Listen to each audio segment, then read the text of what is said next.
Let us open our Bible on Proverbs 24 and verse 24 to 25.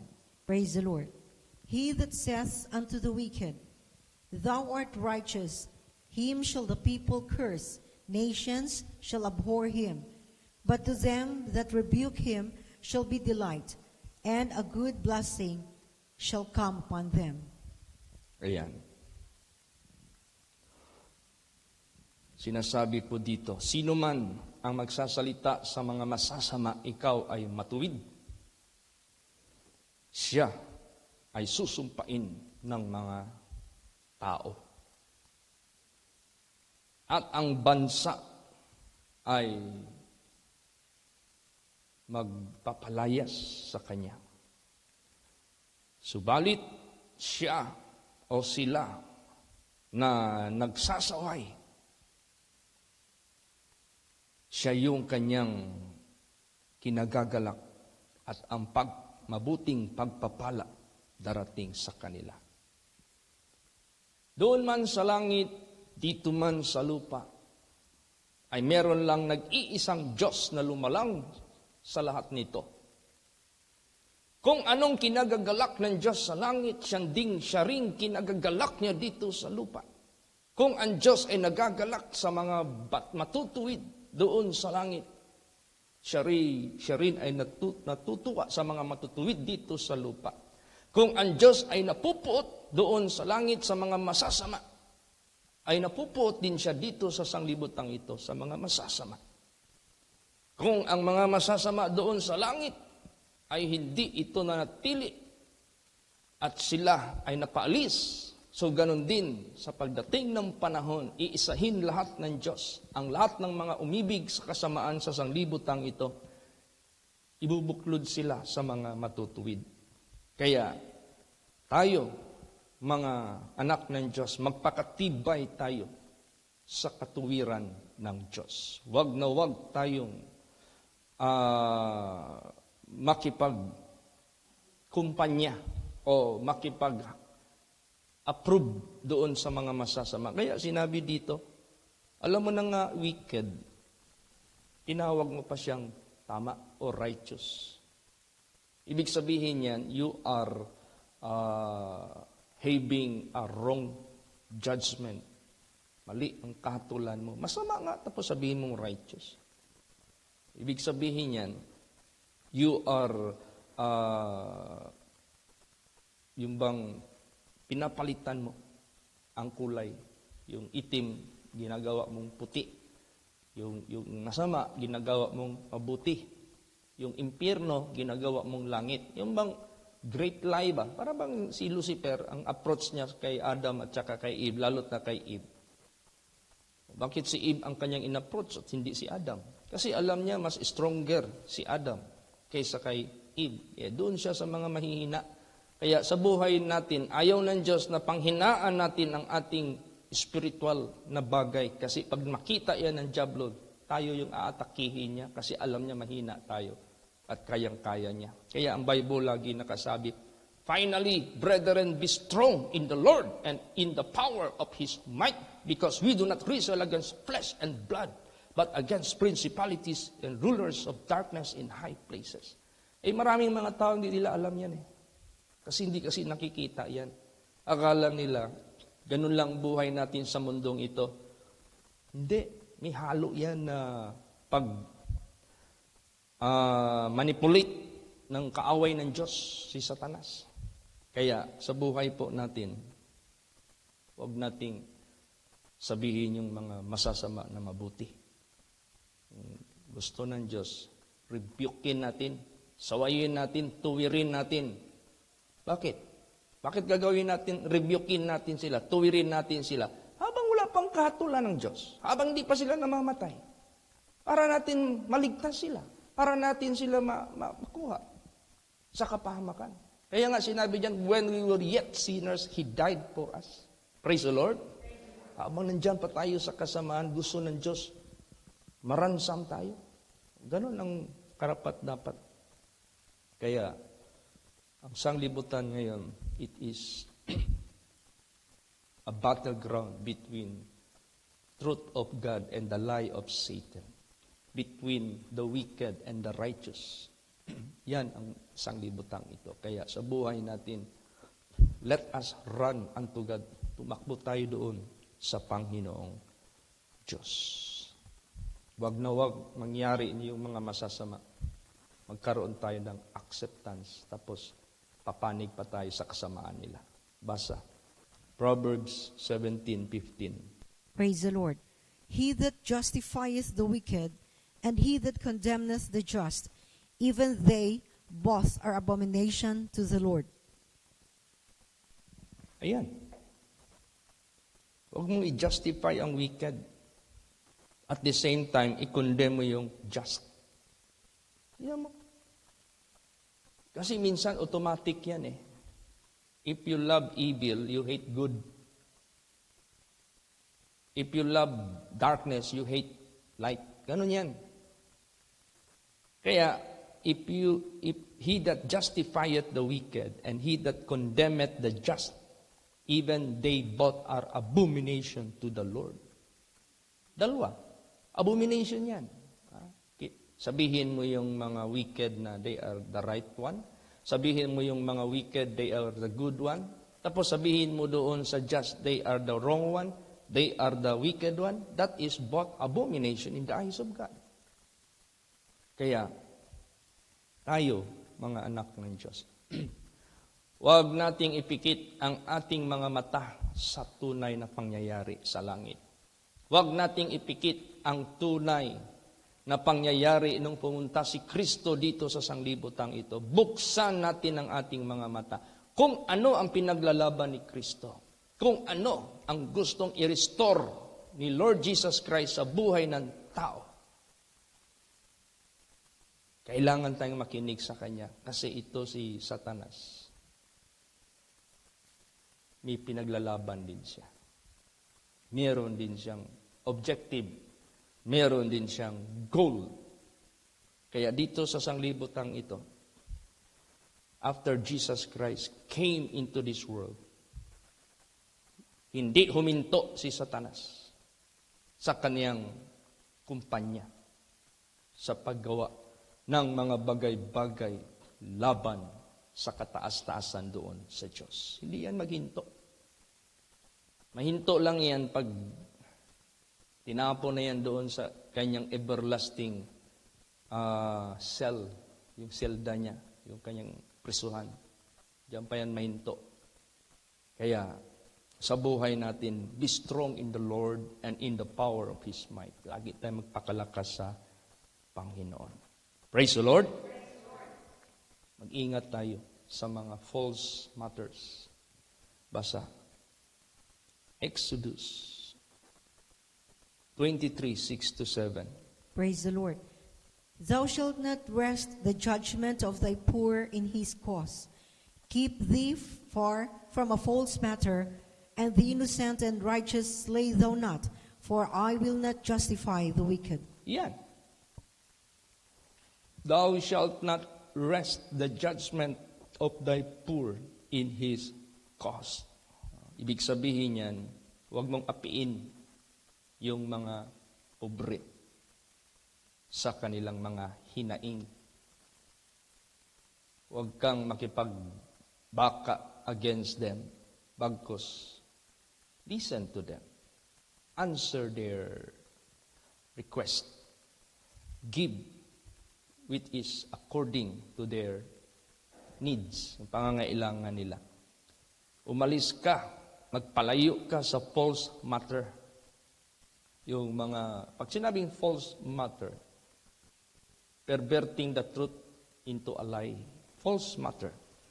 And the innocent and righteous lay down not. Huwag mong patayin yung mga innocent. Huwag mong patayin ang mga righteous. Huwag mo silang labanan. Huwag mo silang hatulan sa kanilang kapahamakan. For I will not justify the wicked. Ang ibig sabihin, pag gagawin mo yan, isasali kita sa mga masasama. Hindi ko kayo papatawarin. pag lumaban kayo sa aking katuwiran. Tingnan mo. Kaya, hindi basta-basta ang ating, alam nyo ba, yung ating kalagayan dito sa sanglibutang ito, basta ganito na lang tayo mamuhay, tapos wala tayong tinatanaw na katotohanan. Kailangan, alam natin, we should be aware of this. What happened up in heaven and what is now happening dito sa sanglibutang ito, and what are those already have been done. Kung ano yung nangyayari na nung unang panahon, na gawa ng dyablo at yung mga tao na hindi nagpakalakas sa Panginoon at sila ay nakonbinsi na masamang espiritu. And when God nagpababa ng kahatulan dito sa sanglibutang ito, that's why there was flood all over the world. That's why there was burning cities dito sa sanglibutang ito. Kaya, kailangan natin maging mapagmatyag sa pangyayari sa sanglibutang ito. Baka yung pinaglalaban mo ang siyang pinaglalaban ng dyablo, hindi ang pinaglalaban ng Diyos. Baka yung ground na tinatayuan mo, ground ni Lucifer, hindi ground ng Panginoong Hesukristo. So, kinakailangan natin ayusin ang ating isip. I-align natin sa righteousness, sa truth of God, dyan kay Jesus Christ. Praise the Lord. Basa pa. Isaiah 5:20. Praise the Lord. Woe unto them that call evil good, and good evil, that thou and put darkness for light, and light for darkness, that put bitter for sweet, and sweet for bitter. Oh, tingnan mo. Kawawa sila na tumatawag sa mga masasama na mabuti. At yung mas mabuti, sinasabi na masama yan. At nilalagay yung dilim na sabihin nila, ito yung liwanag. At ang liwanag, sinasabihin, yan yung kadiliman. At yung mapait, sinasabi na yan ay matamis. At yung matamis, sinasabi yan ay pait. O, ano ibig sabihin yan? Kalukuhan. Deceitful. It is a great deception. Ganun po. Kaya, therefore, sa buhay natin, hindi basta-basta. Talagang itong mundong ito is battleground talaga ito between good and evil, between light and darkness, between God and Satan. Kaya sa buhay natin, huwag tayong magkamali. Pumili sino ang ating papanigan. Praise the Lord! Huwag na huwag tayong magkamali. Alam mo kasi, minsan, alam na ng mga tao yan ay masama. Papanigan pa. For what? Dahil may pakinabang sila sa kasamaan. May pakinabang sila. Meron silang participation sa makukuha nilang gain.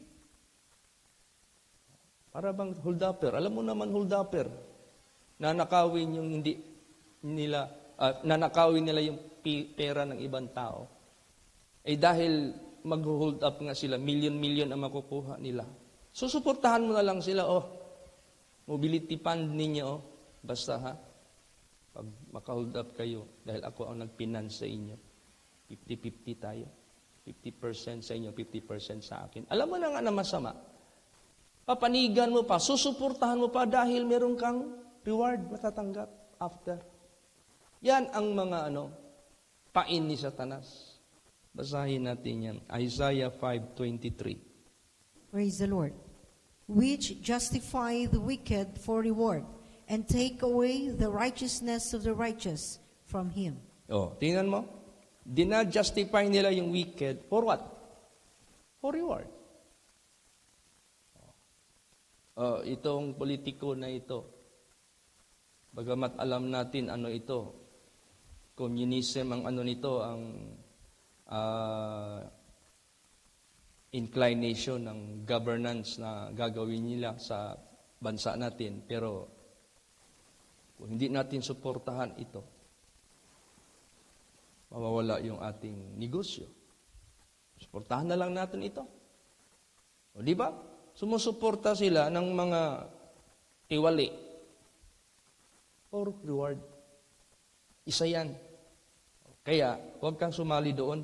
Praise the Lord. Huwag kang sumali. Take away the righteous of the righteous. Take away the righteousness of the righteous from him.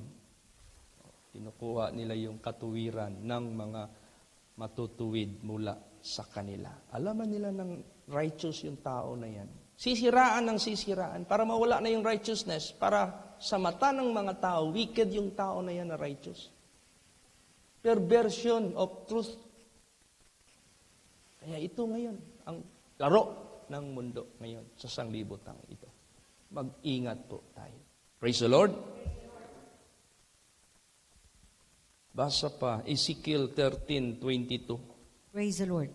Because with lies ye have made the heart of the righteous sad, whom I have not made sad, and strengthened the hands of the wicked, that ye should not return from his wicked way by promising him life. Tingnan mo yung pakana ng masamang espiritu.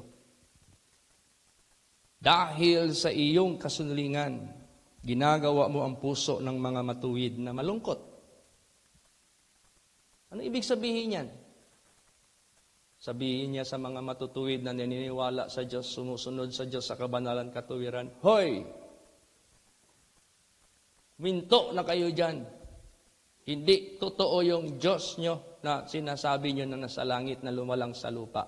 Walang creator. In reality, the universe were made by Big Bang. Mali kayo dyan.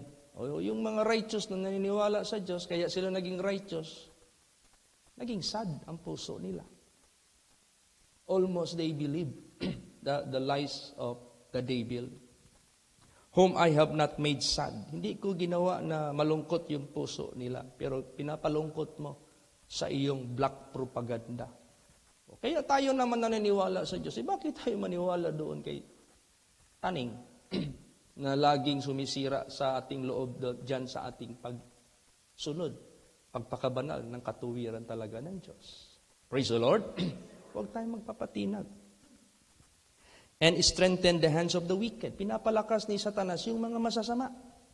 Sinusuportahan niya, binibigyan niya ng fundings, binibigyan niya ng wisdom na lalong mag-create ng evil, maging inventor ng evil. Yan ang ni Satanas project.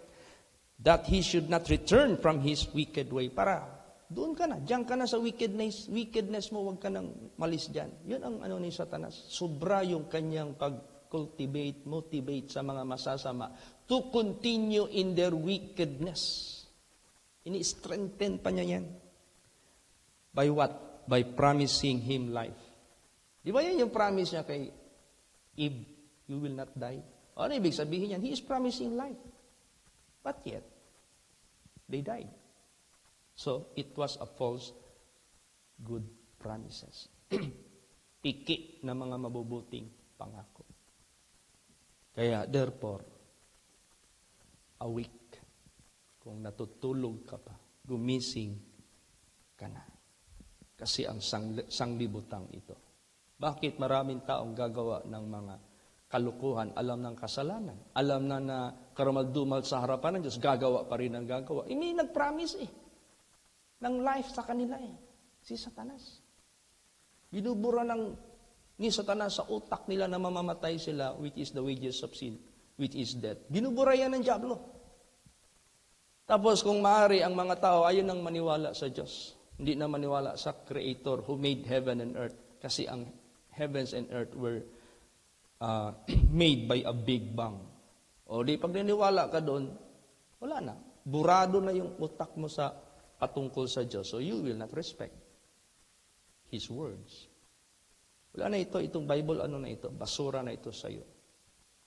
Tapos, nag-promise si Satanas sa iyo ng life, which is 100% guaranteed lie, kasinungalingan.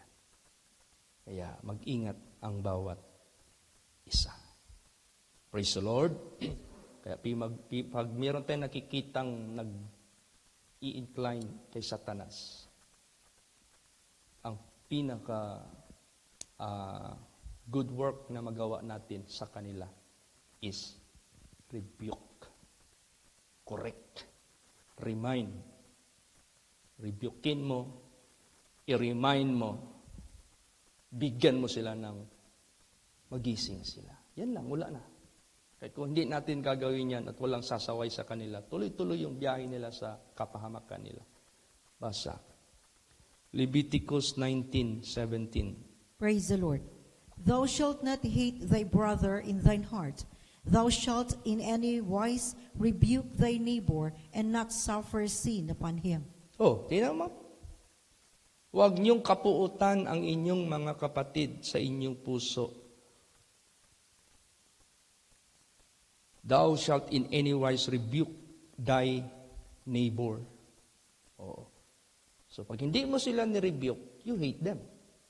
Kasi pinahintulutan mo silang mas sold out kay Satanas. And not suffer sin upon him. Yan ang dapat nating gawin. To show that we love them, rebuke them, so that they will not suffer from their sin. Huwag mo silang hayaan. Praise the Lord. Rebukein mo sila. Minsan, ang mga masasama, hindi lang nakikita doon sa mga mabababa. Minsan, nakikita ito sa mga matataas. Yun mo sa langit. Saan ang kasamaan nakita? Doon sa mataas. Yung malapit sa Diyos. Basa. Nehemiah 13:17. Praise the Lord.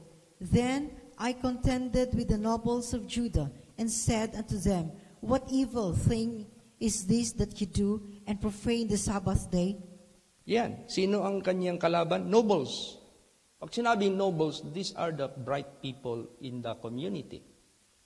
Anong sinabi niya sa mga nobles? What evil thing is this that you do and profane the Sabbath day? O kaya, minsan ang kasamaan nagsisimula sa mga rank. Yung bang mayroong ranggo. So therefore, ang sanglibutang ito, this is the battle of information. This is the battle of knowledge. This is the battle of statement. Kaya sadya yung Word of God, pinadala ng Diyos para yun ang liliwanag sa dilim. Ito talaga, wala nang iba. Praise the Lord. Basa, 1 Timothy 5:20. Praise the Lord. Them that sin rebuke before all, that others also may fear. Yan. Para ma-aware ang lahat kung sino yung nagkasala, rebukein mo sila, hayagan. Praise the Lord. Rebuke mo sila, hayagan. Pag hindi mo nakuha sa fellowship, hindi mo nakuha sa masinsinang pag-uusap, tuloy pa rin, ihayag mo na. Ganon yan. Basa pa. 1 Timothy 4:2. Praise the Lord. Preach the word. Be instant in season, out of season. Reprove, rebuke, exhort with all long-suffering and doctrine. Yes. Kailangan ang maghahari ang salita ng Diyos. Kailangan ito yung maririnig, ito yung ma-apply, ito yung maintindihan. Kaya sinabi dyan, preach the word. Be instant in season, out of season. Reprove, rebuke, exhort with all long-suffering and doctrine. Praise the Lord. Ganon. Minsan may mga deliverance sa Word of God, very sharp. Sometimes we need it to do. Kailangan din natin gagawin yan. Basa, Titus 1:13. Praise the Lord. This witness is true. Wherefore, rebuke them sharply, that they may be sound in the faith. Yan. Minsan ang mga tao, hindi sound in the faith. Pag sinabing sound in the faith, yung faith nila, pag sinabing hindi sound, hindi nalagay sa tamang direksyon. Pag sinabing sound in the faith, tama yung pananampalataya mo. Yung direksyon niyan, nasa Diyos. Nasa katotohanan ng Diyos. Nasa katuwiran ng Diyos. Nasa kabanalan ng Diyos. meron ding mga faith na hindi sound. Naniniwala kay Satanas, naniniwala sa wicked people, naniniwala sa bright people, pero wicked naman. Doon sila naniniwala, mga educated, mga professional, pero ang kanilang mentality is opposite to God. Huwag kang maniwala doon. Praise the Lord. Rather rebuke them. Para sa ganun, maging sound ang faith nila. Maging tama. Kaya, ito palang nangyari sa ating bansa, hindi pa tapos ang labanan. Kala ko tapos na. Kasi tapos na eleksyon eh. Kaya nakinig ako sa pinadala sa akin minsan ni Pastora Lorna na video clipping. Yung speech ni Lenny. Pinakinggan ko talaga from the start hanggang katapusan. Sabi ko, bakit sabihin niya, nagsimula pa lang daw sila sa labanan. Hindi pa daw tapos. Sa isip ko, kung hindi natalo ni Marcos si Lenny, komunista na ang Pilipinas. Komunista. Dito ko ngayon na intindihan, kung hindi nag-declare ng martial law si Marcos, yung tatay, komunista na matagal na ang Pilipinas. Basahin mo yung Constitution. What is the application of martial law? If a certain group, organization, individual, or whatever who would like to topple government and establish their own way of government, gamitin mo na ang martial law para hindi babagsak ang ating bansa at lulusubin tayo na ibang uri na panggoberno. Kaya hanggang ngayon, tamasa natin ang demokrasya, hindi komunista. Kaya kung meron man tayong tuturihing isang hero sa ating bansa, na tamasa natin hanggang ngayon ang dulot ng kanyang panindigan, isa yan si Marcos. Pero yung root, sumibol. Ngayon, yan na yung nililid ni Lenny. Tingnan mo yung speech niya. Sino ang karamihang nag-attend? Puro mga young people. Sino yung mga young people na yun yung nagmamarcha lagi? Walang pagpapasakot. Sabi ko, delikado ito si Lenny. Kung gamitan ito ng technicality, ng batas, pwede siyang ma-charge na treason. Ano yung treason? Gustong ibagsak ang legit na gobyerno. Wala man akong narinig sa kanya na submission. Paglalaban man. Anong kanya revolution against government. Hindi.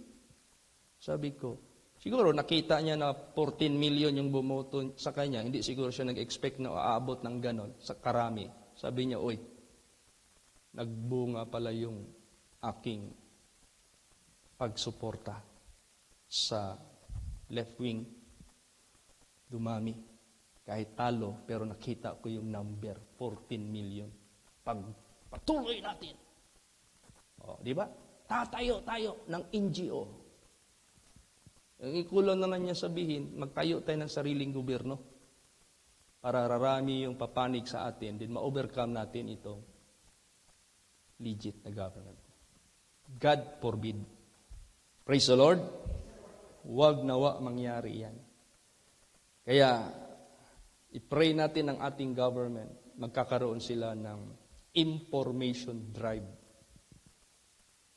Maglagay sila ng maraming crusaders sa mga universities para buwagin ang kadiliman na tinatanim dyan. Tinan mo yung UP, tinan mo yung mga universities. Puno na yan. Akala mo yung mga estudyante na yan. Aakyat niya ng bundok, maghawak niya ng armas. Kaya yung mga magulang maraming kawawa. Kaya kung ang gobyerno natin ng Pilipinas, mayroong mga rebellions, ganon din sa langit. Natin ito. Balansihin natin ito. Let's pray for Satan not to prevail, not to overcome us by his deception. Tapos merong shadow si Satanas sa ating bansa na rebellion. I-pray natin na huwag yang mag-prevail kasi madidivide ang nation. She is trying to divide the country by putting up another way of governance. Kaya sabi ko, wow, the government must act before implementing martial law. Kasi ang pag-implement kasi ng martial law, that is worst scenario na. So, bago maging applicable ang martial law sa ating bansa, dapat itong spirit of rebellion na nag-a-accumulate rumarami ng rumarami. Bakit rumami ito? Sa isip ko, siguro yung paghawak niyo ng vice presidente, nasa government siya, pwede niyang gamitin ang kanyang pagka-vice para i-establish yung kabilang grupo. Kaya sabi ko, Lord Jesus, huwag mong hayaan, malagyan ang government officials ng mga opposite na direction. Kailangan ma-uphold talaga ang righteousness ng Diyos sa aming bansa. Kaya let's pray for this. Kasi apektado ang ating bansa. Let us stand with God. Let us stand with the truth. Let us stand with the legit government. Praise the Lord. Mabuti na lang na mas maraming matino ang Pilipinas sa ngayon. Kaya kung maraming hindi matino ang Pilipinas, mananalo talaga yung opposite. Yung left wing, kung leftist, sabi natin leftist. Oo. Sabi ko, Lord Jesus, salamat po. 31 million ang pumanig sa matuwid na panggobyerno. Kaya i-pray natin ito na bigyan ng wisdom ang ating government. Gamit ang righteousness ng Diyos, gamit ang justice in judgment ng Diyos. Huwag kang matakot. Praise the Lord. Kaya nga nag-establish ng government dito sa sanglibutang ito para merong ngipin ang gobyerno. Lahat ng mga masasama, kailangan hindi yan magwagi. Kaya itong left wing, wag natin silang i-curse na mamatay na. Wag. Rebuke them. Praise the Lord. Save them. Kaya, let us pray for the information drive na gagawin ng ating gobyerno para maliwanagan yung mga na-deceive. So, let's pray. So, this is applicable. For the welfare of our government, let's pray for it. Because the Bible says, pray that in authorities. So we are responsible to pray for this. At sa atin namang buhay sa spiritual na pangyayari, let us be aware of this. Be watchful, be prayerful. Na sa spirituality mo, sa faith mo, hindi ka rin mapunta doon sa leftist, sa mga kumaliwa laban sa Diyos. Praise the Lord! Let us all stand. Magsidala